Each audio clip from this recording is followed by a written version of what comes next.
Right. Imagine this. A machine so massive, so intricately and ruthlessly designed that it consumed absolutely everything in its path. We're talking about a colossal entity, casting a shadow over an entire subcontinent for centuries. A machine forged out of blood, coin, and iron. Welcome to this explainer. Today we are going deep. We are dissecting the sheer architecture of the Mughal Empire. Now, if you're here, you know this isn't just a simple timeline of kings and old battles. No, this is an autopsy of a monolithic leviathan. We're going to examine exactly how this absolute, centralized powerhouse was engineered, how its relentless gears ground forward, and ultimately, the fatal design flaws that led to its staggering, spectacular collapse. Okay, let's dive into this. To really understand this beast, we have to look closely at its DNA. The brilliant historian Dr. J.N. Sarkar hit the nail on the head when he described the Mughal administration as a Perso-Arabic system in an Indian setting. Think about what that means. This wasn't just some natural evolution of local governance. No way. It was a completely alien, sweeping operating system imported directly from the caliphates of Iran and Egypt. The taxation rules, the intricate departmental setups, the very titles of the officials, the whole shebang was meticulously transplanted to forge a massive Islamic state right on Indian soil. It was a structural transplant on a scale the world had rarely seen. But a machine like this doesn't just materialize out of thin air. You have to look at the absolute chaos that paved the way for it. Just picture the centuries from the 8th to the 12th. The Indian political landscape was violently, desperately fragmented. Kingdoms rising, kingdoms burning in this endless struggle for supremacy. Then, the 13th century brings the Delhi Sultanate. You get this brief, bloody flash of unification, only for it to completely shatter again into regional kingdoms by the 14th century. It was exhausting. The stage was perfectly set for a true conqueror. And then, in 1526 AD, the Mughals arrive. They looked out over this fractured, bleeding map of India, and they decided they were going to build something utterly unbreakable. So, out of all that ash and fragmentation, how do you actually go about building a monolith? You need more than just a big army. You need a singular, undeniable center of gravity. You see, the first rulers, Babur and Humayun, they were fighters. They were entirely consumed by the endless, grueling battles of conquest. They were just surviving. Actually, scratch that, they were laying down the foundation. But it was Akbar who became the true architect of this system.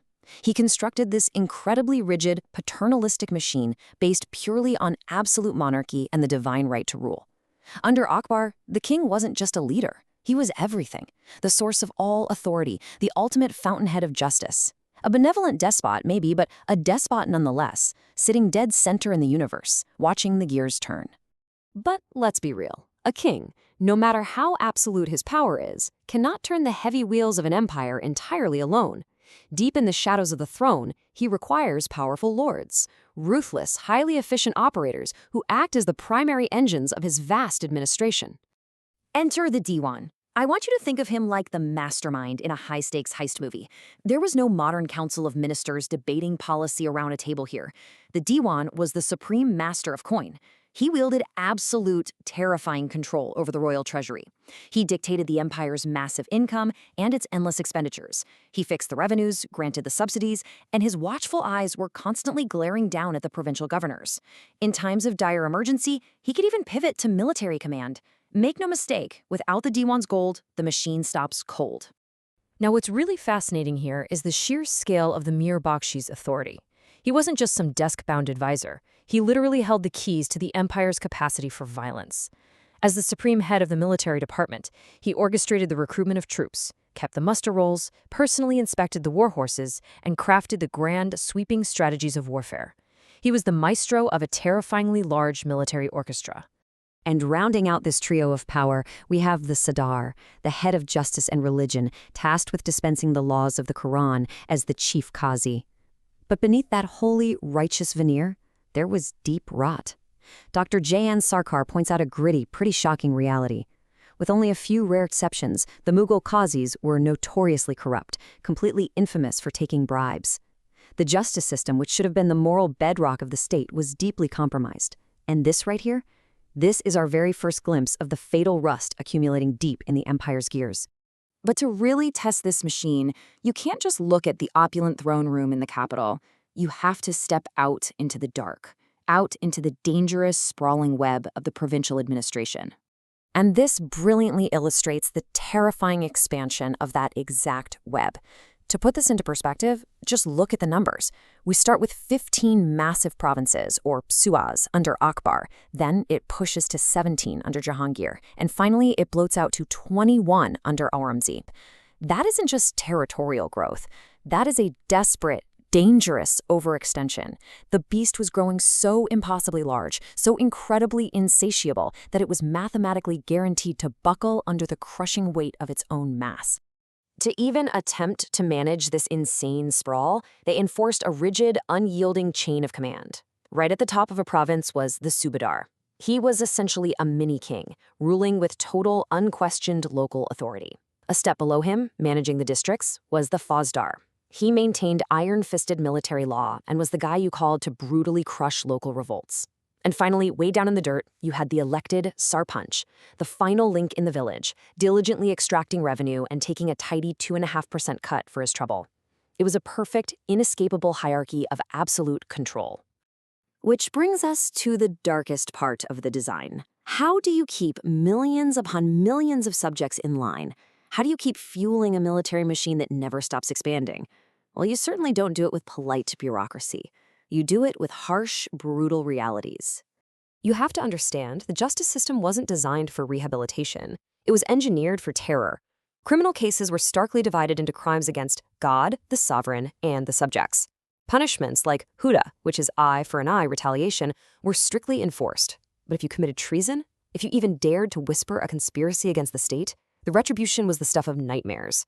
Offenders were routinely whipped to death, or, in the absolute most extreme demonstrations of state power, they were literally burned alive. The message was loud and clear: defy the monolith and you will be erased from existence. So the crucial point to grasp here is this number, 33. This represents the 33 rigid grades of the Mansabdars. The entirety of the Mughal military apparatus relied heavily on this specific system. These military officers were paid either in cold hard cash or through vast land grants called jagirs. In exchange, they had to supply a highly specific, mandated number of troops to the state. It was essentially a privatized military supply chain. And while it worked for a while, it vested incredible, very dangerous independence into the hands of local warlords, leading to massive, heartbreaking exploitation of the local peasantry. And over time, this decentralized, unwieldy army morphed into something almost unrecognizable. It was no longer a tactical strike force. It became a bloated, moving city. Just try to picture it. Tens of thousands of soldiers dragging along an endless parade of elephants, camels, massive royal harems, and fully functioning commercial bazaars straight across the subcontinent. It was an incredibly expensive, unbearably slow spectacle. And here is the fatal flaw in their military design. This giant, lumbering Mughal army became completely incapable of swift, decisive action. When they finally encountered the nimble, lightning-fast Maratha forces under Shivaji, it was an absolute disaster.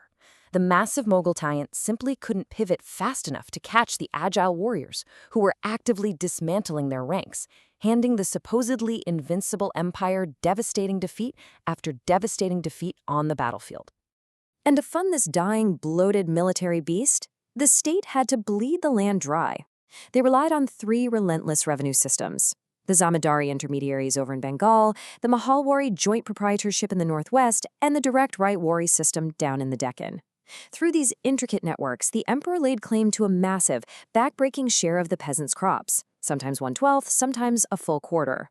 This was the relentless lifeblood, keeping the enormously expensive failing machine afloat. But everything has a breaking point. And this is exactly where the monolithic machine, now entirely too large, too rigid, and way too corrupt, inevitably begins to tear its own gears apart from the inside out. The structural decay went into absolute overdrive under Emperor Aurangzeb. Historical records show us that he methodically stripped away the pragmatic, unifying balances established by his predecessors. He imposed the jizya tax heavily on non-Muslims and fundamentally altered the legal scales with deeply biased convictions. These reactionary policies actively fractured the fragile social contract, alienating millions upon millions of subjects and quite literally turning the empire's own people violently against the throne. Let's move along and see how this rapidly builds to a total systemic collapse. Beyond Aurangzeb, there was simply no one strong enough to hold the crushing weight of this fractured empire together. The administration, which was once an architectural marvel of governance, just withered. Justice became a total illusion. Trade, commerce, and those vital revenue streams we talked about, they simply slithered away into the pockets of corrupt, self-serving provincial lords. The Leviathan wasn't just sick, it was actively dying. So I leave you with this thought. As we cross the threshold of the 1600s, the single greatest empire the subcontinent had ever seen is bleeding out from 1,000 self-inflicted wounds. The throne is surrounded by vultures, waiting for the giant to fall. Who or what is cunning and powerful enough to step over the dying Leviathan and claim the ultimate prize? The answer doesn't arrive on horseback. It sails in quietly on ships. The British East India Company makes its shadowy, calculated inroads straight into the exposed trade networks of a rapidly deteriorating empire, sinking their hooks deep into the continent. The age of the Mughal architect is dead. The era of the corporate conqueror has officially begun. And it leaves us with one chilling question to ponder. Is absolute, centralized power destined, by its very nature, to be the exact thing that destroys an empire? Thank you so much for joining me for this explainer. Until next time.